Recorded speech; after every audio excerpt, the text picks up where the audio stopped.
تو آگے چلتے ہیں جی، کچھ سوالات ہیں. ایک بڑا ہی اہم موضوع ہے، سچویشن ایک بڑی گھمبیر صورتحال ہے انڈیا کی.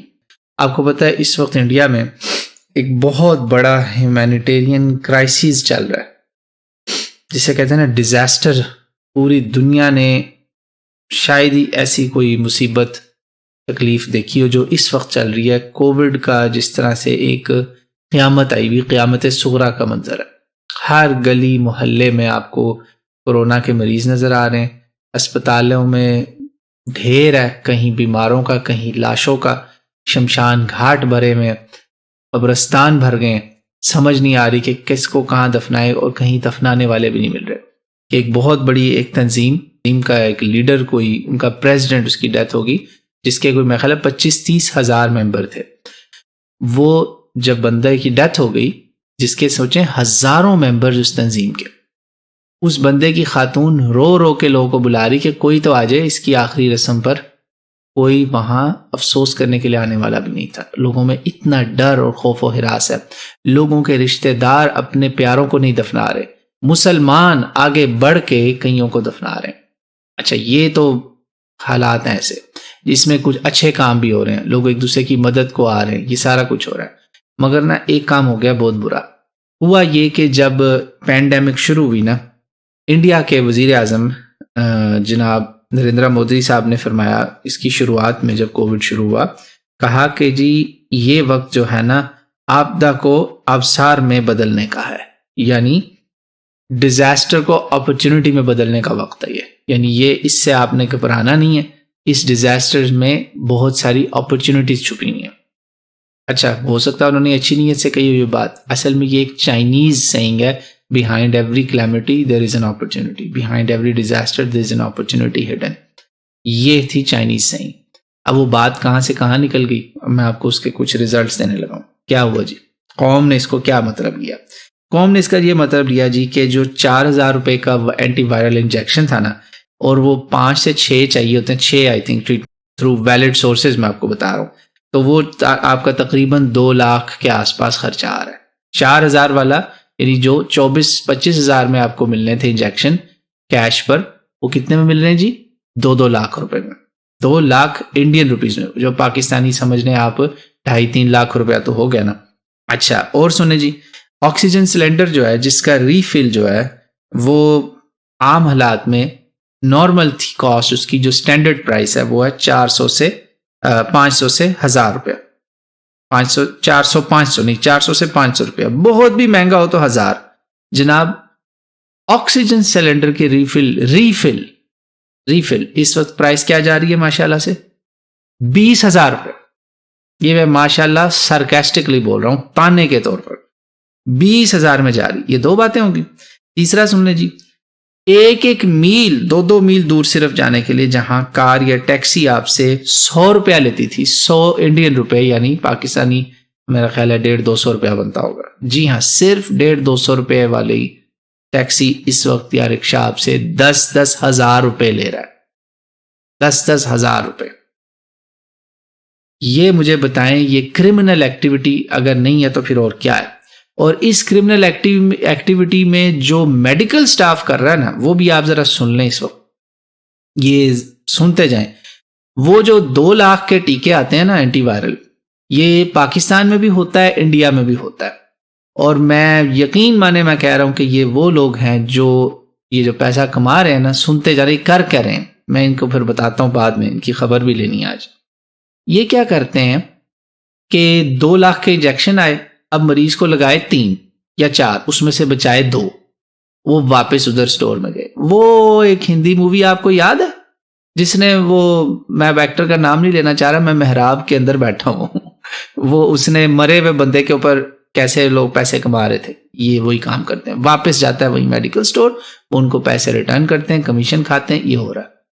اور وہ انجیکشن کی اصل قیمت کیا تھی؟ 4 سے 5 ہزار روپے، جو 2 لاکھ روپے میں، اس میں سے 50 ہزار لاکھ روپے تو آرام سے جیب میں آ رہا ہے. اور جو مر جاتا ہے، جس کو ایک بھی نہیں لگتا ٹیکہ، پھر تو جناب مزے ہی مزے. وزیر اعظم صاحب جو ہیں، چاہے وہ پاکستان کے ہوں یا انڈیا کے ہوں، اس وقت میرے لیے آپ دونوں برابر ہیں. آپ دونوں کے اوپر آتی ہے بہت بڑی ذمہ داری اور آپ جو ہے نا اپنے لوگوں کے لیے اس وقت شیپرڈز ہیں. جیسے شیپرڈ ہوتا ہے نا چرواہا، اور اس کی یہ شیپس اور لیمز ہوتی ہیں. آپ ایک شیپرڈ ہیں، اور شیپرڈ کا کام ہے اپنے فلاک کی ٹیک کیئر کرنا اور اپنے فلاک کو مس گائیڈ نہیں کرنا. اگر آپ نے ہی اپنے فلاک کو سبزہ دکھا کے لالچ دکھایا تو پھر وہ تو لکشمی کے پہلے ہی پجاری ہیں. ان میں تو کئی لکشمی کو پوجتے ہیں، وہ تو بھاگیں گے کہ آج آ جائے جی لکشمی، جیسے بھی آ رہی آ جائے. مجھے بتائیں آپ کے کسی دھرم میں، چاہے وہ ہندو مت ہے، بدھ مت ہے، سکھ ازم ہے، کسی دھرم میں اسلام کے علاوہ بھی اس چیز کی اجازت ہے؟ بالکل ایسا کوئی دھرم نہیں ہو سکتا جس میں یہ اجازت ہو کہ آپ موت کا، لاشوں کا سودا کریں. آپ یقین مانیں کتے اور خنزیر کھا لیں، وہ آپ کے لیے بہتر ہے، بجائے اس کے کہ آپ مرے ہوئے لوگوں کی لاشوں پر سیاست کریں اور ان کی لاشوں سے پیسہ کمائیں. کیا یہ تھا آپ کا جملہ؟ یعنی جو آپ نے اپنی عوام کو بولا کہ اس ڈیزاسٹر کے اندر اپرچونٹی چھپی ہے، لو جی یہ ہے ان کے لیے، یہ وہ اپرچونٹی کما رہے ہیں. وزیر اعظم صاحب جو انڈیا کے ہیں آپ، اور جو پاکستان کے ہیں آپ خان صاحب، اگر آپ چاہتے ہیں آپ دوزخ میں نہ جائیں تو آپ کو اپنے ہیلتھ کیئر سسٹم کو اس وقت بہت سخت قسم کی، جیسے کہتے ہیں نا، سخت قسم کی سیریس اس کے اندر سے گزارنا پڑے گا. سیریس واچ، چھاپے مارے جیسے حضرت عمر کرتے تھے. آپ کے مودی صاحب، آپ کے گاندھی صاحب نے جب جماعت الیکشن جیتی تھی نا، پہلا الیکشن جو 1937 کا تھا، تو اس نے کہا تھا اگر کامیاب ہونا چاہتے ہو نا تو ویسے حکومت کرنا جیسے مسلمانوں میں ابو بکر عمر نے کی تھی. وہ آج بھی مسلمان یاد کرتے ہیں. یہ گاندھی صاحب کی سٹیٹمنٹ لوگ بتاتے ہیں ہمیں، گاندھی صاحب جانتے تھے. تو اگر وزیر اعظم صاحب عمران خان صاحب، آپ ریاست مدینہ کا نام تو بہت لیتے ہیں، کبھی آپ نے چھاپا مارا حضرت عمر کی طرح؟ بیس بدل کے پہنچے آپ کسی اسپتال میں، ذرا چھاپا تو مارے جا کے، کہیں جا کے تو دیکھیں وہاں کیسے کیسے کرپشن ہو رہی ہے، کیسے لوگ رو رہے ہوتے ہیں، کس طرح سے وہاں بلیک میں چیزیں مل رہی ہیں اور چوریاں ہو رہی ہیں، کیا نہیں ہو رہا ظلم. لوگ لائنوں میں لگے ہوتے ہیں. میں ایک اسپتال میں گیا، میں نے وہاں جو مریضوں کی حالت دیکھی، میں اللہ کے خوف سے باہر نکل گیا. میں وہاں پہ کسی ٹیسٹ کے لیے گیا تھا. یہ لاہور کے اسپتال کا واقعہ ہے، بہت بڑا اسپتال، میں نام کیا لوں، میرے وہاں دوست بھی تھے وہاں پر. تو وہاں لائن لگی ہوئی تھی، بہت بڑی لائن تھی. تو مجھے اس بندے نے کہا کہ جی اگر آپ اس لائن سے پہلے چاہتے ہیں نا آپ کی باری آئے تو آپ 1000 روپیہ جو ہے نا وہ دے دیں تو آپ کی باری پہلے آ جائے گی. میں نے کہا تو اگر میں لائن میں لگوں؟ تو اس نے کہا پھر آپ کو 2 یا 3 دن انتظار کرنا پڑے گا. میں نے کہا مجھے اوپر والے نے خاک ٹھیک کرنا ہے، مجھے تو لانتیں ملیں گی نا کہ میں ہو سکتا ہے یہاں کوئی ایسا مریض ہو جس کو ارجنٹ ٹیسٹ کروانا اور ٹیسٹ کی بیس پہ اس کا ٹریٹمنٹ ہونا ہو، میں لات مارتا ہوں ایسے کام کو. اس نے کہا پھر تو آپ بیٹھے رہیں گے، آپ کی 3-4 دن باری نہیں آنی. یہ ہوتا ہے، نارمل ہے، کرا لیں. مجھے میرے بڑے قریبیوں نے بھی کہا کرا لو، کچھ بات نہیں ہوتی. میں کہا نہیں، میں لعنت بھیجتا ہوں ایسے ٹیسٹ کے اوپر، میں نہیں کرواؤں گا. اور پھر جب میں وارڈ میں گیا، مجھے وہاں کے ایک ملازم پی این تھا بیچارہ، کوئی وہ جمع دار تھا پی این. اس نے کہا دیکھ رہے ہیں مریض، یہ ہوتے ہیں مریض، شکر کریں اللہ کا آپ چل پھر رہے ہیں، یہاں سے چلے جائیں، آپ یہاں نہ آپ آئیں. یہ اور جو بیچارے باہر بیٹھے ہوئے ہیں، تڑپ رہے ہیں، انتظار کر رہے ہیں، اور جو پیسہ دیتا ہے پیسے دے کے اس کو پہلے باری مل جاتی. تو اب میری نا آپ لوگوں سے درخواست ہے کہ جتنے لوگ آپ سے میں منت کرتا ہوں، سماجت کرتا ہوں، مسلمانوں سے بھی، غیر مسلموں سے بھی، سب سے بھی، اس بیماری اور مصیبت کے دوران آپ نے اگر برا کیا، جو لوگ کہتے ہیں نا جی مصیبتیں بیماریاں کیوں آتی ہیں، یہ اسی لیے آتی ہیں کہ اوپر والا لوگوں کو آزماتا ہے اور آپ کو دکھانا چاہتا ہے کہ کون ہے فرعون، کون ہے قارون، اور کون ہے موسیٰ اور کون ہے ہارون. یہ اللہ نے دکھانا ہے آپ کو، کون موسیٰ اور ہارون کے راستے پر ہے اور کون فرعون اور قارون کے راستے پر، یہ آپ کو پتہ چلے گا. اللہ اس لیے آپ کو دکھانا چاہ رہا ہے. اس لیے بعض دفعہ مصیبتیں آتی ہیں، اور ان مصیبتوں میں آپ کو، اگر آپ رب کے قریب ہو گئے نا، آپ نے اپنے رب کو، اوپر والے کو ایک مان لیا، آپ اس کے جو بھی نام ہو، پرمیشور بولیں اس کو، بھگوان بولیں، ایک ہے، اس کو ایک کو مان لیا نا اگر آپ نے اس ٹائم میں کہ ہاں وہی ہے، ہم مادہ پرستی کو چھوڑ دیں گے، اگر آپ اس کے قریب ہو گئے تو یہ آپ کے لیے عذاب نہیں تھا، یہ آپ کے لیے رحمت تھی. یہ مصیبت بھی رحمت ہوگی. یہ ہے اپرچونٹی. اصل مطلب یہ تھا جو مودی صاحب آپ کو سمجھا نہیں سکے، نہ چائنیز سمجھا سکیں.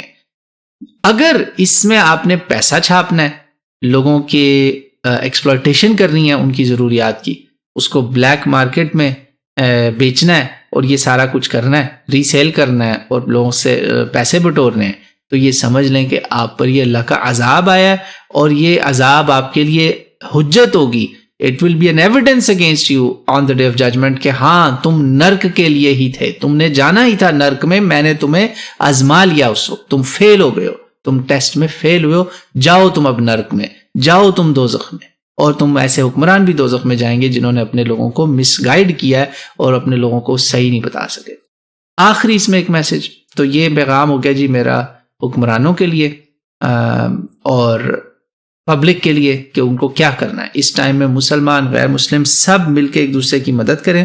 اور میں انڈیا کی بہت ساری آرگنائزیشنز کام کر رہی ہیں، مجھے ذاتی طور پر علامہ سید عبداللہ طارق صاحب کا پتہ چلا کہ ان کی جو تنظیم ہے وہ غریب مریضوں کے لیے فری آکسیجن سلنڈر پرووائڈ کر رہی ہے، اور ان بیچاروں کو بھی مشکل ہو رہی ہے کہ وہ سلنڈر کہاں سے ملیں، ان کی پرائسز ہی آسمان سے باتیں کر رہی ہیں. آپ کو 80 میٹرک ٹن آکسیجن سعودی عرب سے آئی ہے، سعودی عرب سے مدینہ شریف کی ہوائیں لے کر آ رہی ہے.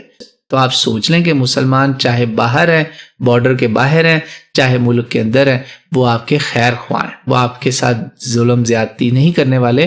تو یہ سارے ہم سب کے لیے میسیجز ہیں، ویک اپ کال ہے پوری ہیومینٹی کے لیے کہ لوگوں کے ساتھ برا کرنا چھوڑ دو، ورنہ جو برا کرو گے وہ واپس آئے گا. کارما کا پرنسپل بہت سارے دھرموں میں ہے، کرم لوگ کماتے ہیں اپنا، جیسا کرو گے ویسا بھرو گے، it will come back, what goes around comes around. تو یہ سبق سیکھنے کا بھی ٹائم ہے سب لوگوں کے لیے، اور جو اس سے سبق نہیں سیکھیں گے، جو اپنی حرکتیں ٹھیک نہیں کریں گے، وہ اب سمجھ لیں کہ ان کے لیے ہدایت نہیں. انہی پہ قرآن کی وہ آیتیں فٹ آتی ہیں جو اللہ تعالیٰ کہتا ہے ان ظالموں کے لیے ہدایت نہیں ہے، ایسے فاسقوں کے لیے ہدایت نہیں ہے. جیسے فرعون تھا، آخر میں اس نے لا الہ الا الذی آمنت بہ بنو اسرائیل وانا من المسلمین، اس نے پڑھنے کی جب کوشش کی تو اللہ تعالیٰ نے کہا آن اب آیا تو وقد عصیت قبل وکنت من المفسدین، تو فساد کرتا رہا ساری عمر، اب کلمہ یاد آیا تجھے؟ نہیں.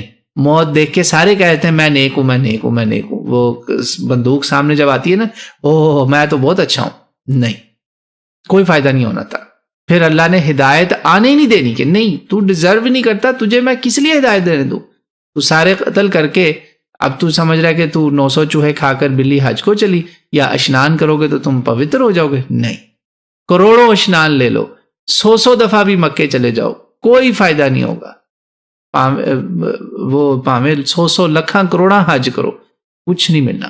تو جب تک اعمال درست نہیں ہوں گے، اپنے معاملات درست نہیں ہوں گے. تو اللہ ہم سب کو ہدایت دے.